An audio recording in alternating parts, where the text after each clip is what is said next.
Olá para você que nos assiste, seja bem-vindo a mais um vídeo aqui no canal. Hoje é dia 24 de fevereiro de 2023 e o vídeo de hoje é para falar a respeito deste livro aqui. Missão Primordial, os fundamentos da missão em Gênesis 1 a 11, escrito pelo professor Shum, que é, se você não conhece, pastor da Igreja Presbiteriana Metropolitana de Alphaville, aqui em São Paulo, e professor na área de missões no Centro Presbiteriano de Pós-Graduação Andrew Jumper, do Mackenzie, bacharel em Teologia pelo Seminário JMC e Filosofia pela Universidade São Judas Tadeu, mestre em Novo Testamento pelo Trinity Evangelical Divinity School e doutor em Estudos Interculturais pelo Reformed Theological Seminary.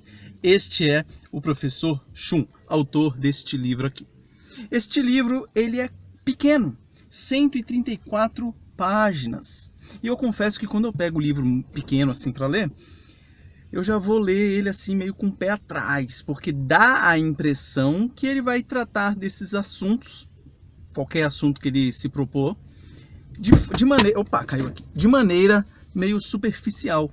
Mas não é o caso deste livro. Este livro eu achei excepcional, muito bom. Ele traz um tema pouco abordado, pouco tratado e de uma forma bem teológica, bem profunda, embora com uma leitura tranquila de ser feita. Muito legal. Esse livro foi exigência da disciplina Teologia de Missões 1 no seminário. Então vamos lá falar um pouquinho a respeito dele. Este livro ele é dividido em 4 capítulos apenas. O primeiro fala a respeito da missão na gênese dos céus e da terra. Capítulo 2 fala sobre a missão como a expansão do jardim-templo. Capítulo 3, a missão pós-queda. Capítulo 4, a Torre de Babel e a dispersão das nações. Ele tem figuras. Para você que gosta de figuras aí, ele vai mostrar algumas figuras. Ele coloca alguns gráficos interessantes. Aqui a figurinha. Aqui de um zigurate aqui, ó, muito legal. Ele traz paralelos entre passagens bíblicas, etc. Ele traz uns gráficos. Então, ele é bem interessante, ele é bem didático, ele é muito legal, ó. Alguns gráficos, ele vai trabalhando dessa maneira.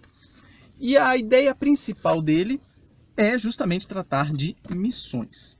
Primordial, ou seja, a primeira missão, a missão primeva. E ele vai tratar disso da seguinte maneira.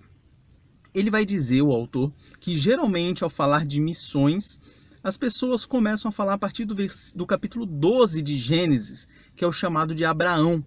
E ele fala que pouco se diz a respeito de missões do capítulo 1 ao 11 de Gênesis, ou seja, da criação até a Torre de Babel. Então ele vai fazer uma teologia bíblica desse período falando a respeito de missão. Ele vai dizer que a missão ela é mais doxológica do que soteriológica. O que isto quer dizer? Termos complicados, mas o entendimento é tranquilo. Ele vai dizer que a missão ela deve focar mais na adoração a Deus do que na mensagem da salvação propriamente dita. E ele vai mostrar que Deus ele chama Adão e Eva já para a primeira missão, que era o quê? Expandir pelo mundo, Adão sendo como um sacerdote, para levar o mundo inteiro a adorar a Deus. A ideia da missão é essa. E por que hoje nós temos, como sempre tivemos, missões no sentido de ir até as nações para pregar o Evangelho? Porque as nações não cumprem essa primeira missão, que é adorar a Deus. Então você tem essa missão de ir pregar o Evangelho para chamar essas pessoas para que elas cumpram a missão, a ordem de Deus para adorá-lo. Ele vai dizer que Deus ele é mais glorificado com a adoração feita pelas suas criaturas. E aí ele mostra aquele versículo quando Deus fala para Adão que ele deveria crescer, multiplicar e encher a terra. Ou seja, então a ideia é que a missão é você formar ou você trazer adoradores a Deus.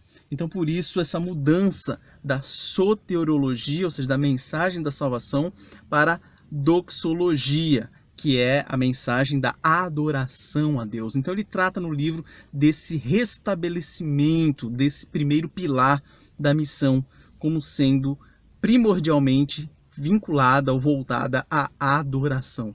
Isso foi muito interessante e eu achei e acho muito legal, uma abordagem muito interessante, até para a questão de ter filhos.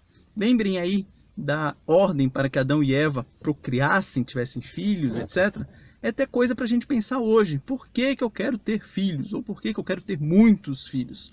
Quando você vira a chave para entender o fundamento do livro, que é baseado na Bíblia, óbvio, então o fundamento bíblico, é que você tem filhos para aumentar a quantidade de adoradores de Deus.